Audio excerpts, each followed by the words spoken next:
I could not be better if I tried. How are you?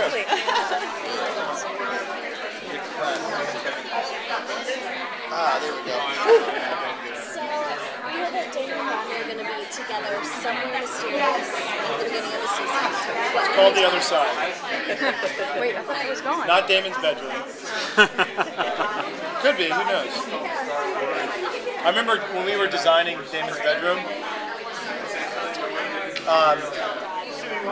the whole idea was, he's got a pretty dope bedroom. Here, flip it this way. The whole idea was that when building Damon's bed, because he has this custom bed, I think it's 1.5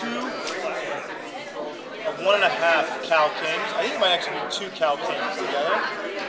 I said he needs to be able to fit at least 8 sorority girls. Side by side or like? Well, side by side. I mean, that would be excessive.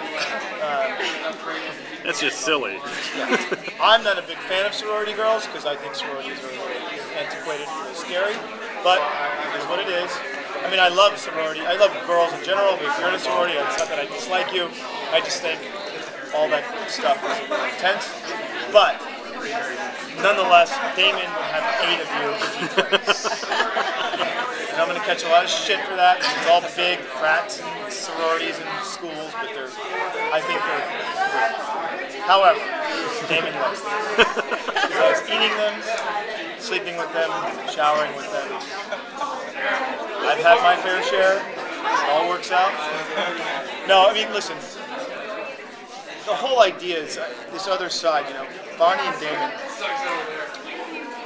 are pretty profoundly connected. And I think that there's a very, very fine line between love and hate. We all know that. And I think these two have been through an exorbitant amount of experiences together. Mostly really dark and a little crazy. But I think what it's going to do is lend itself to creating some very cool stories. And, you know, Kat Graham, I think, is one of the best actors out there. And I've been very much looking forward to this for a long time. And, you know, the great thing, too, is that her and I work with the same acting coach, this woman, Ivana Chubbuck. If you want to know what I do or what she does, read this fucking book, man. It'll blow your mind. Because you look at her client list and you realize, oh, these are people that I really respect. And I love to see the way they think. Because it's about finding the connective tissue between what's going on in our own lives, past, present, and future, and infusing it weaving it into the thread of the text to make something that's tangible and profound and connected. Kat and I work the same way. So what's great about it is we get to work together as individuals with Ivana, and then we get to work together as a group. So it becomes very profound and crazy, and the shit that's going through our minds while we're shooting is very dark and weird and incredible. So it makes us very connected to one another. So I'm very much looking forward to being able to, you know, perpetuate that way of working. Sounds like a very dynamic acting process. It is a dynamic acting process, and also too is a sort of great through line for life. You know, it really allows you to break down a lot of the things that have happened to you in your life and use that as opposed to letting it fester and become very unhealthy. It's quite cathartic. It's extraordinarily cathartic, actually. And so to be able to do that with Kat is a blessing. Guys, last question.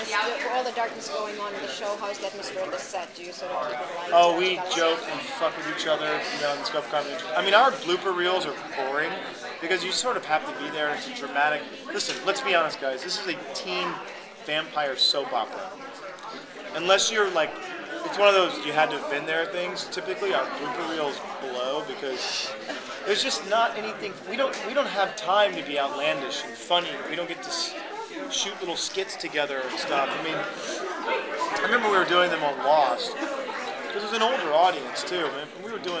We had blooper reels on Lost. I remember once Maggie Grace and I were shooting the scene, and we were on the plane, and she's like going through her carry-on, and she's looking for something, and I don't know if it was JJ or Damon. Somebody had me put this like ginormous sex toy in her bag.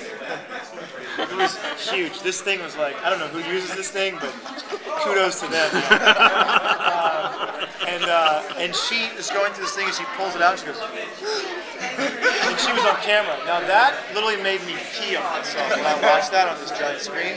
Those are the kind of bloopers that we want to do, but we don't get the ability to.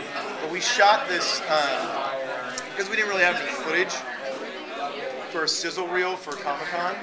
We shot this really funny little sort of parody on our show that we're going to air at the panel.